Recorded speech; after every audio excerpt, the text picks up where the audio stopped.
Yo, what's up? This is I2K po mga kaibigan. Ngayon nagbabalik tayo dito sa channel ni Showbiz Philippines. Dito naman tayo magbibigay ng reaction at commentary guys. Samahan nyo ako. Let's go!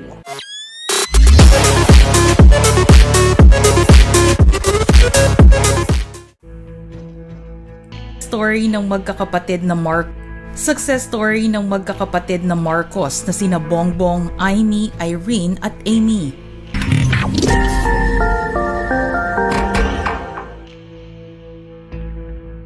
Alamin natin ngayong araw ang tungkol sa kwento ng buhay ng magkakapatid na Marcos at tignan kung Pero ang madalas natin nakikita guys sa madalas natin nakikita sa TV or sa mga social media si President Bongbong Marcos at si Madam Amy.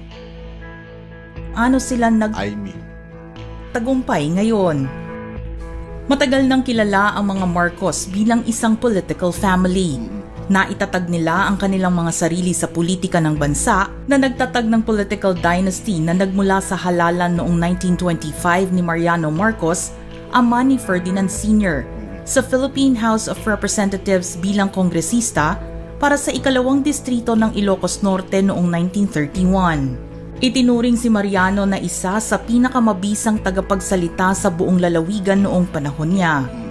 Ang kanyang makapangyarihan na boses ang nagbigay sa kanya ng kalamangan sa iba pang mga politiko sa panahon ng mga political rally.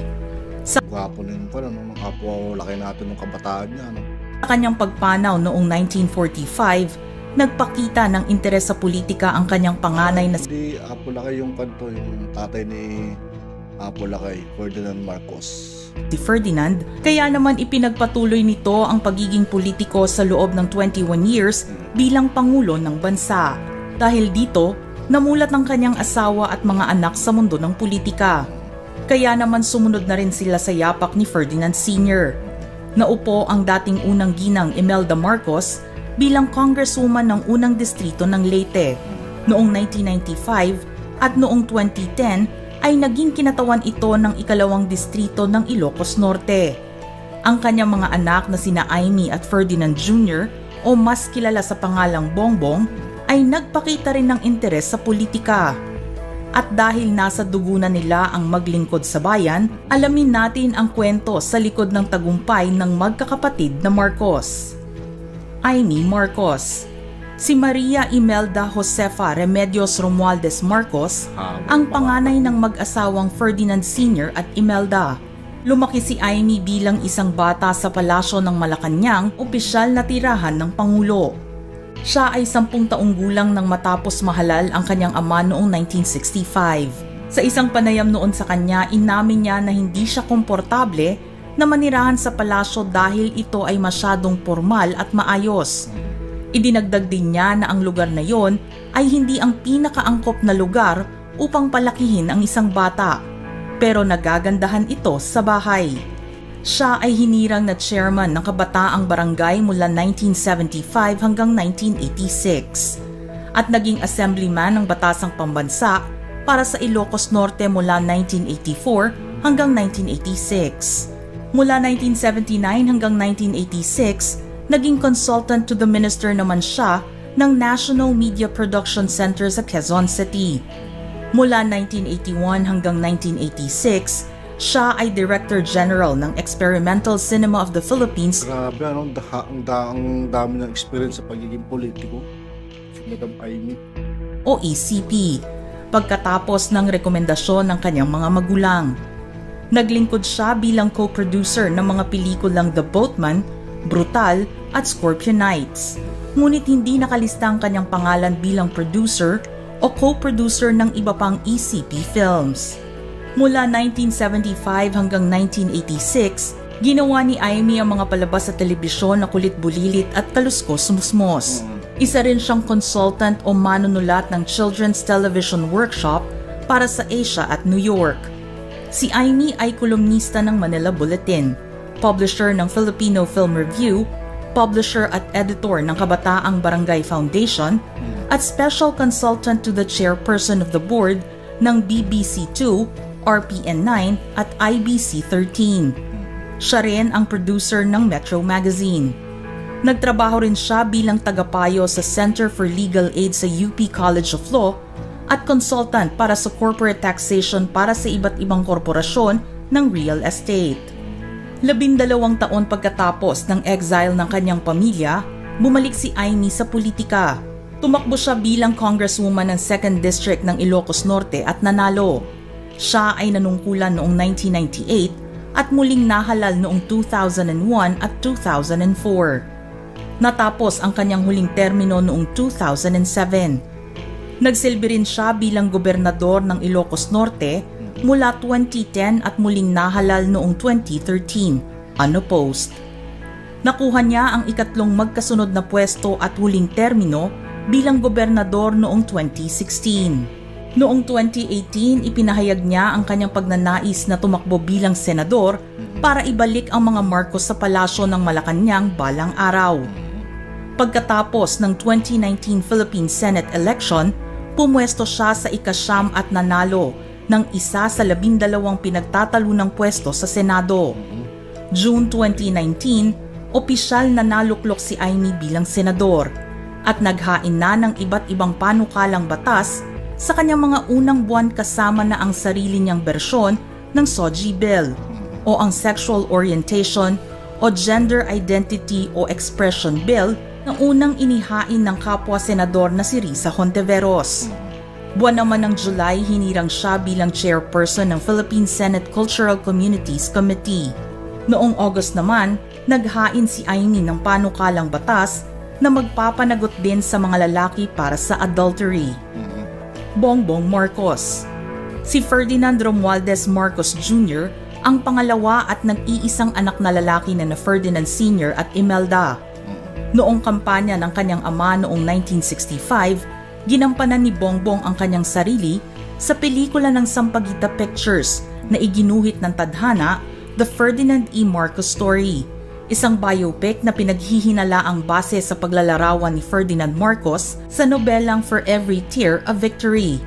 Ang batang Marcos ay inilarawan na nagbibigay ng talumpati sa pagtatapos ng pelikula, kung saan sinabi niya na gusto niyang maging isang politiko kapag siya ay lumaki. Noong 1980, ang 23-year-old na si Marcos Jr. ay naging vice-gobernador ng Ilocos Norte. Tumakbo unopposed bata niya naging gobernador sa partidong kilusang bagong lipunan ng kanyang ama mula 1980 hanggang 1983. Siya ay naging gobernador ng Ilocos Norte noong 1983 at hawak ang katungkulan na yon hanggang sa mapatalsik ang kanyang pamilya sa kapangyarihan ng People Power Revolution noong February 1986. Itinalaga siya ng kanyang ama bilang chairperson ng board ng Philippine Communications Satellite Corporation o PhilComSat noong unang bahagi ng 1985. Ang PhilComSat ay isa sa 5 kumpanya ng telekomunikasyon na nasekwester ng gobyerno noong 1986. Sa kanyang pagbabalik matapos ang exile ng pamilya Marcos, siya ay nahalal bilang kinatawan ng 2nd Congressional District ng Ilocos Norte mula 1992 hanggang 1995. Tumakbo at nahalal muli bilang gobernador ng Ilocos Norte noong 1998. Pagkaraan ng 9 na taon, bumalik siya sa dati niyang posisyon bilang kinatawan mula 2007 hanggang 2010. Pagkatapos ay naging senador sa ilalim ng Nacionalista Party mula 2010 hanggang 2016. Sa kanyang termino, nakapag-akda siya ng 29 House Bills at co-author ng 90 o higit pa na kinabibilangan ng paglikha ng Department of Energy at ng National Youth Commission. Noong 2015, tumakbong vice-presidente si Bongbong para sa 2016 election, yun yung part na kung dinaya siya Dinaya siya ng Dilawan. Si Lenny, di ba? Nung katunggalin niya dati doon. Palit na talo ito ni Camarines Sur Representative Lenny Robredo. Dinaya siya doon. Kaya naman matapos ang 6 na taon, opisyal niyang inilunsad ang kampanya para sa pagkapangulo ng Pilipinas noong October 5, 2021 sa pamamagitan ng isang video post sa Facebook. Sa isang panayam naman sa kanyang asawang si Liza, inihayag nito na nagpasya siyang tumakbo bilang pangulo habang nanunood ng pelikulang Ant-Man, bagaman inamin ni Bongbong na hindi niya maalala ang sandaling iyon. Tumakbo siya sa ilalim ng Partido Federal ng Pilipinas Party, kung saan inassume niya ang chairmanship ng partido sa parehong araw, habang inendorso din siya ng kanyang dating partido, ang Kilusang Bagong Lipunan. Napanatili niya ang malawak na pangunguna sa mga survey sa mga nagdaang buwan bago ang halalan noong May 9. Siya ang unang kandidato sa pagkapangulo sa bansa na nakakuha ng poll rating ng mahigit 50% mula sa mga surveys na isinasagawa ng Pulse Asia, mula noong nagsimula sila ng polling noong 1999. Si Bongbong ang kinikilala ngayon bilang presumptive President-elect of the Philippines matapos na magkaroon ito ng landslide victory sa nagdaang May 9 elections. Nakatakda siyang manungkulan bilang ika-17 Pangulo ng bansa sa June 30, 2022. Irene Marcos Araneta. Si Maria Irene Celestina Romualdez Marcos ang ikatlong anak ni Ferdinand Sr. at Imelda. Kilala siya bilang the Quiet One dahil sa magkakapatid na Marcos, siya lang ang hindi humawak ng kahit na anong pampublikong tungkulin. Ikinasal siya noong 1983 kay Gregorio Maria Araneta III sa edad na 21 sa pamamagitan ng isang marangyang seremonya. Inilagay nito sa sentro ng atensyon ang bayan ng Sarat, Ilocos Norte, ang lugar ng kapanganakan ng kanyang ama. Mula sa prominenteng Araneta family ang kanyang naging kabiyak, kaya naman kapansin-pansin na ang seremonya ng kanilang kasal ay tinaguri ang wedding of the century, na sinadya umano upang ipangtapat sa kasal ni na Prince Charles at Princess Diana. Pinili ni Irene na itayo muli ang ruins ng Santa Monica na itinuturing na pinakamalaking simbahan sa Ilocos. Si Irene ay inilarawan ng kanyang inang si Imelda bilang pinakaromantiko sa kanilang lahat. Si Greggy na kanyang asawa ay ang chairman at CEO ng Araneta Properties Incorporated magmula noong 2010 hanggang kasalukuyan. Chairman of the board din ito ng Gregorio Araneta Management Corporation mula 2003. Pula kaya no? Si Madam Irene. Kamukha ni Apolakay. At PhilWeb Corporation mula Hawig na hawig sila. 2016. Chairman at President naman siya ng Carmel Development Corporation simula noong 2003. Ang pamilya nila ay nagde-develop, nagbebenta at nagsasangla sa real estate. Dati na rin siyang naupo sa posisyon bilang chairman para sa Alphaland Balisin Island Club at chairman naman para sa City Club sa Alphaland Makati Place.